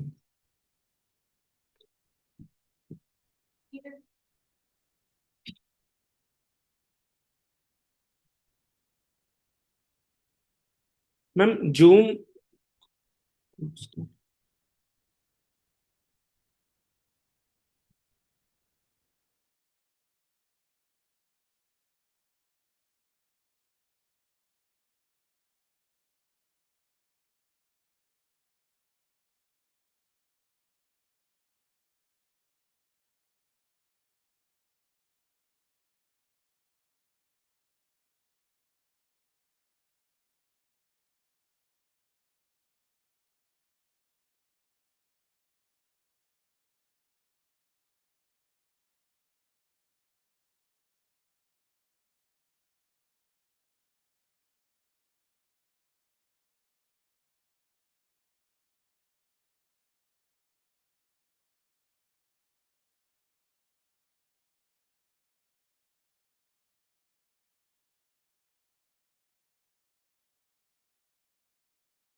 Okay. Like the next topic is MCP server. I think this is the most important topic, and I will try to combine this topic with the financial session that we already have. I found that session very useful. तो मुझे लगा कि let's combine both these and let's get like the best output from combining both these. MCP server is basically we have read about the agents. Agents have tools. But suppose that I have created some tools and I need to share with some of you. Example financial में बात करता हूँ. Grow has created its own MCP server, जहां पर Grow के पास अपने tools है to analyze the portfolio, to analyze the data. It can purchase on behalf of you. So it has all that tools available. So if you go to Grow MCP server,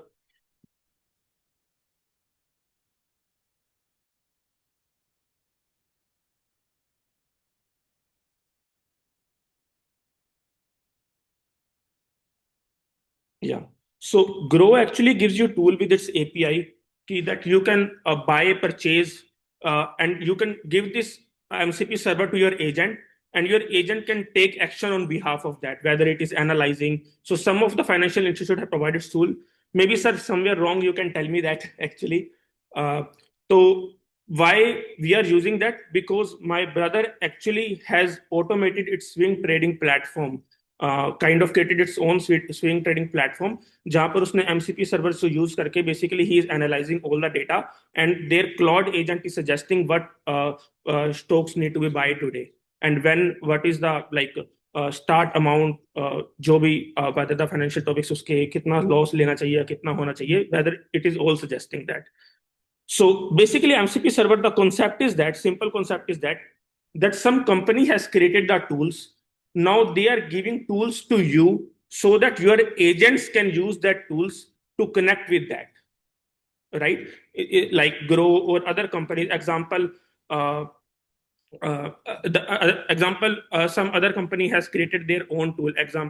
This Stripe has created its MCP server so that whatever developers are correcting, they can connect to those tools and simply do the payment, right? So the agent can take action because agent knows what tool need to be called when.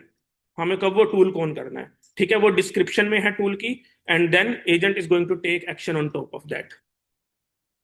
So this is the use of MCP tool. So what I have done,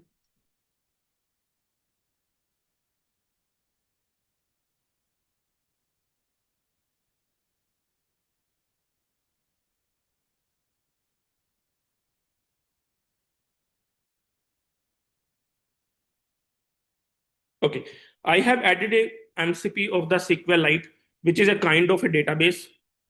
It provides us tool to actually run queries on the database.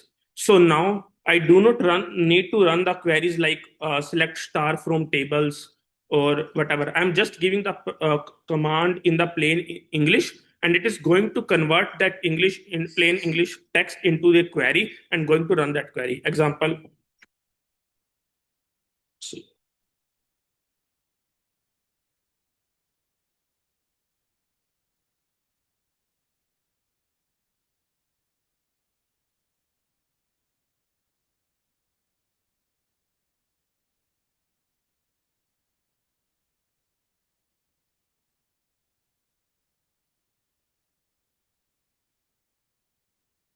So you see, it used the SQLite MCP server, and there is a list tables tool which can actually list the tables in the database. Now,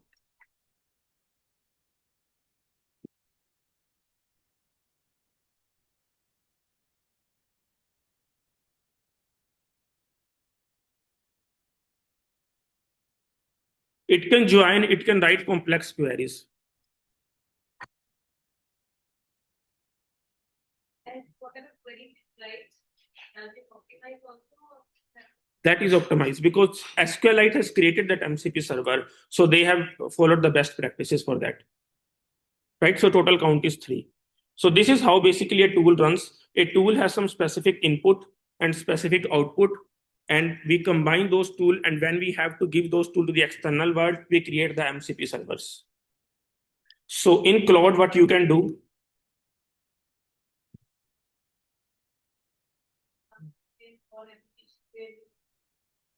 or it is a kind of when we have the code interface it to the external world or give it to somebody. That only is it. ma'am, the best use is to when you have exposed the tools to the external world. Example, Jira has created their tools, right? To create a task, maybe to assign the task to someone or to close the task, right? So they will give you the MCP server. Now you integrate that MCP server into your chatbot agent, maybe Claude, Go Pilot, or whatever. Now you give the instructions in the plain English, and agent is deciding, okay, this is a Jira task that I need to create. It is going to call that tool. So that, and basically what happens in the tool, there will be a simple API call.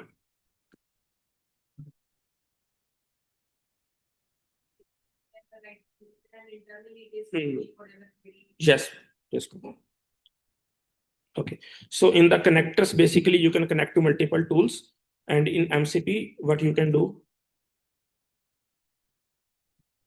these are the MCP servers available, but to add a MCP server, you know, to go to the terminal. So I was saying that now some of the commands doesn't run in the this extension. So this is one of the commands actually.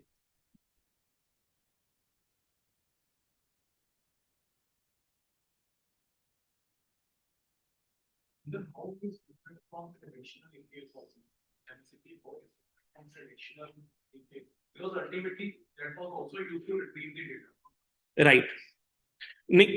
Actually, this is a very good question. कि traditional API calls तो हो ही रही थी, ये भी API call कर रहा है, this is also doing API call. What is the difference? There is a agentic behavior difference. Previously, you are deciding in your logic when to call an API. Now the agent is deciding according to the plain English request when to call a tool. So this is the difference. So basically, when we create a tool now, there is a description part. The description part actually gives the context to the agent when to use this tool. Example, in your API, there is a create task tool. Okay? Previously, what happens? User is clicking on the button, create task API is getting called, right? But now you are writing here, I need to create a task, and it has a lot of tools like create task, update task, fetch the data. Now the agent is deciding which API need to be called. So this is the difference. With the methods, with the traditional methods, there is two extra things getting added. One is the description. Second is the description arguments. Arguments is basically what need to get from the user so that we can call that tool. If there is something missing in the context, the agent will ask from the user. Like it's back into the matter, they want their MCP server. So it's like agent can automatically place the order, but when there is some financial angle involved, then how it's like security can be ensured. So if you have read about, there are multiple frameworks on top of that to handle the security layer. A2A, Google agent to agent conversation is one of that. So basically, the whole, these big financial players are working on that how to give the like build up the top security layer and everything so that we can have the best experience to the user also, and that experience should also be secure. So there is, I'm not sure if they have finalized that, but Google A2A, agent to agent conversation, is one of that where you can configure all this.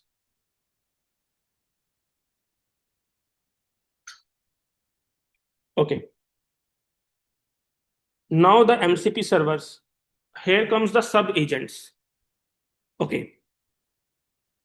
हमने पढ़ा कि ठीक है, हम commands बना सकते हैं. Commands के बाद हमारे स्किल्स के ऊपर, ठीक है, हमने का कमांड कुछ सेट ऑफ इंस्ट्रक्शन है, these are set of instruction, it need to be followed. Skills more complex than commands, and it basically it is specified to some specific work. यही काम हो सकता है in a skill.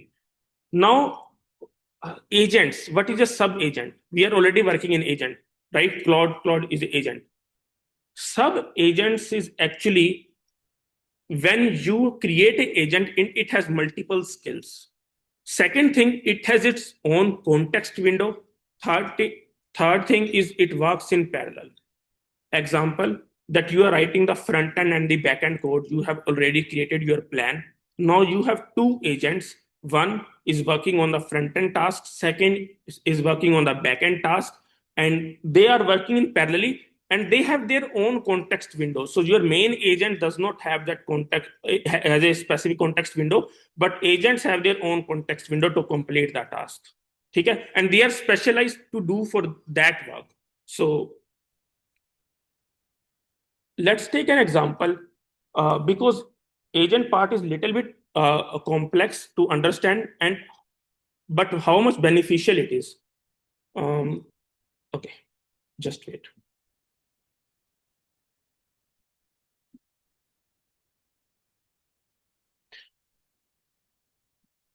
Okay, because we need two components here actually. One is the front end, one is the back end. So let's create an agent first. So agent is the command by which we can create agents.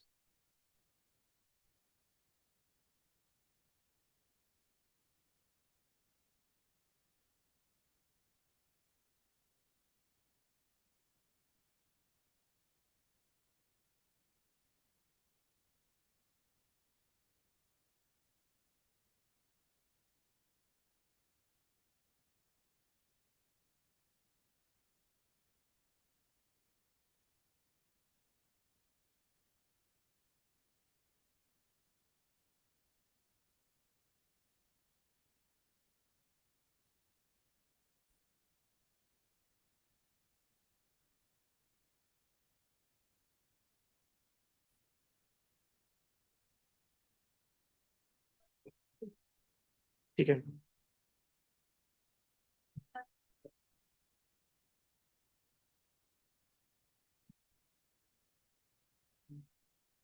Okay. So slash agents is the command to create an agent. Then it is asking, okay, there are two agents that already exist in my system. One is a SQLite DB expert, and second is the Python testing expert. Let's create an agent for simple HTML front-end agent. I need it.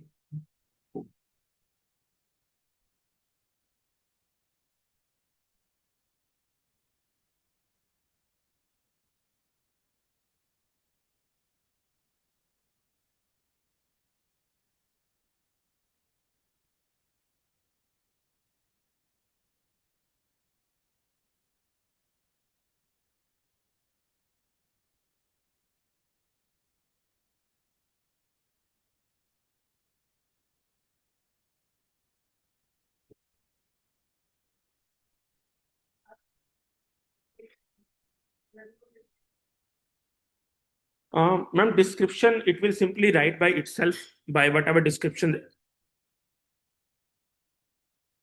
We have just written that it is a front-end expert agent. Okay, so it is going to have these tools, what model it should use on the screen when this agent is running, what color it should show, then it is project scope, user scope, or local scope, right? So yeah, we have created one more agent that is a front-end expert. Let's create one more agent is the Python backend expert agent.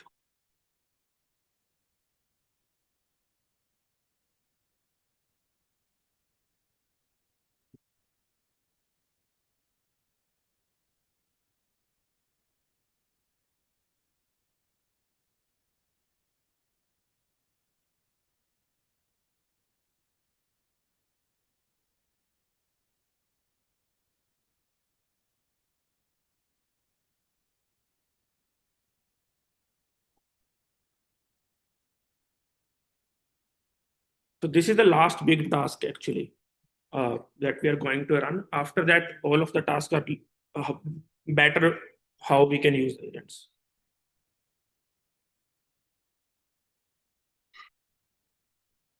Yeah. So let's give it a task. Okay. So we have Python backend, we have front-end agent, and we have a database agent which is already available, right? So let's open a new window. Okay. So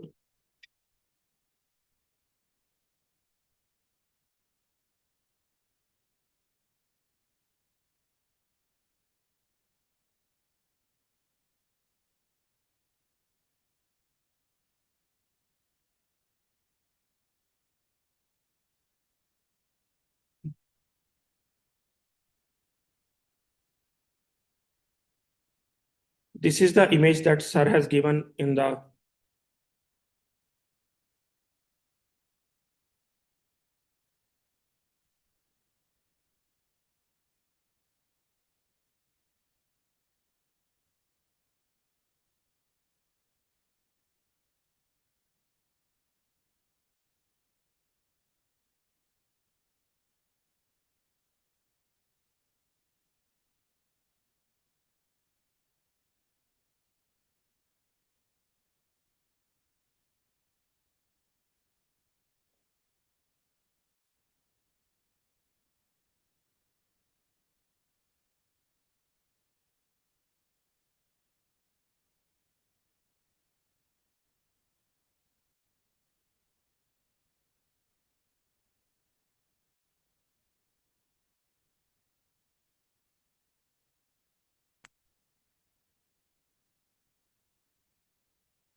Okay, let's create this.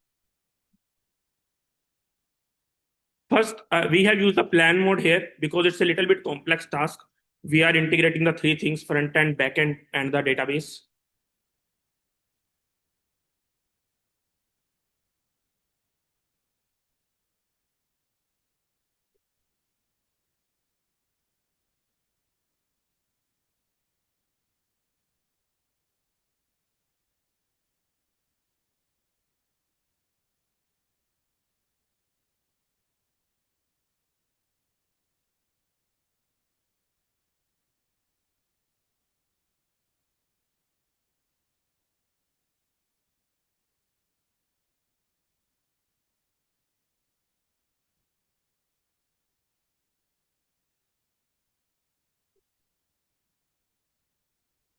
Okay, until it works, let's move to the next slide actually.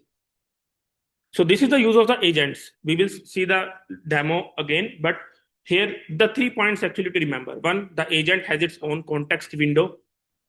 It can work in parallel. And these all reports to the supervisor agent who has given them the task. Now the agent teams. Here, basically what happens, this is actually, the feature is not live yet, but it's in the demo mode by the Claude. We will see how we can enable that. Here in this, you can just describe the task and Claude is going to create the agents for you. They will complete the task and then they are going to exit. In this, basically, in this, what happens that one agent, one sub agent can communicate with the another sub agent.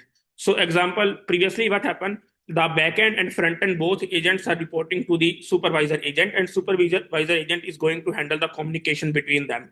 But in this, suppose that the database person, database agent and the front end agent can connect with each other and then describe the best practices, or maybe connect with the backend and then describe the best practices according to the project. So this is the use of the agent teams. How to enable the agent teams? Okay, so here he has given us the plan. He was saying that, okay, what features do you want to build first? Asset allocation, goal sheet. Maybe start with a goal sheet.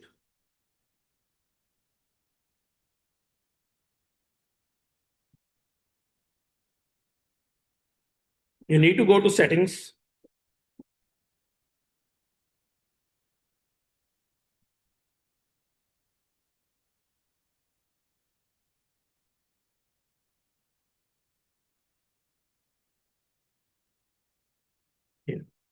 So basically, this is Claude Code experiment agent teams, and you can update it to one to use the agent teams also. But agent teams actually can take a lot of context because it create the agents and the runtime, and then after the task is completed, those agents will be no longer more.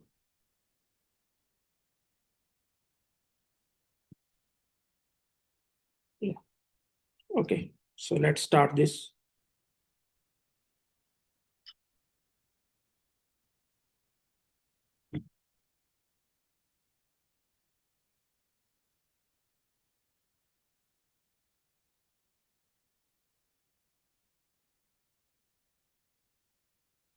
So you see, it is creating db.py, router.py, like hold the project to manage your portfolio it is creating. And we will make it live actually, like how you can share it with other users, all with the power of this.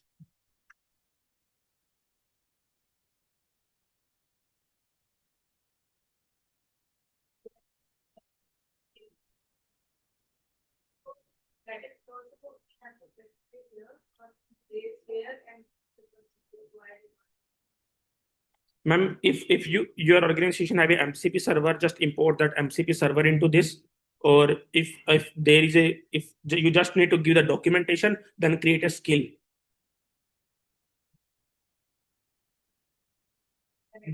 Right. Hanji. हाँ हाँ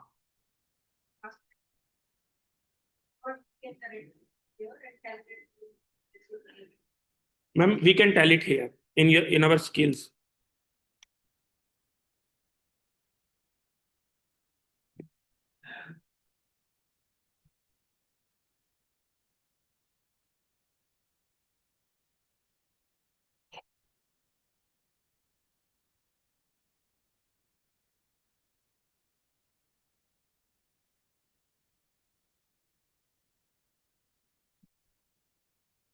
So you see here, one of the agent is exploring the current project structure.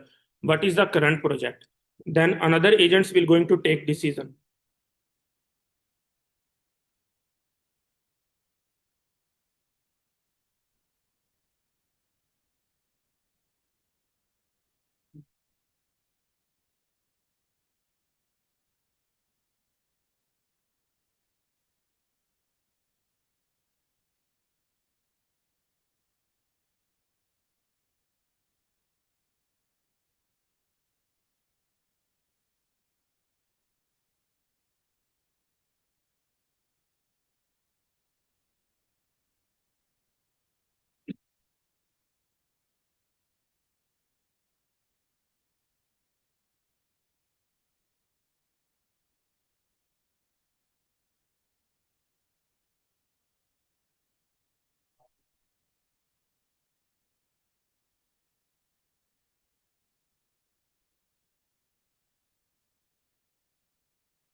Okay.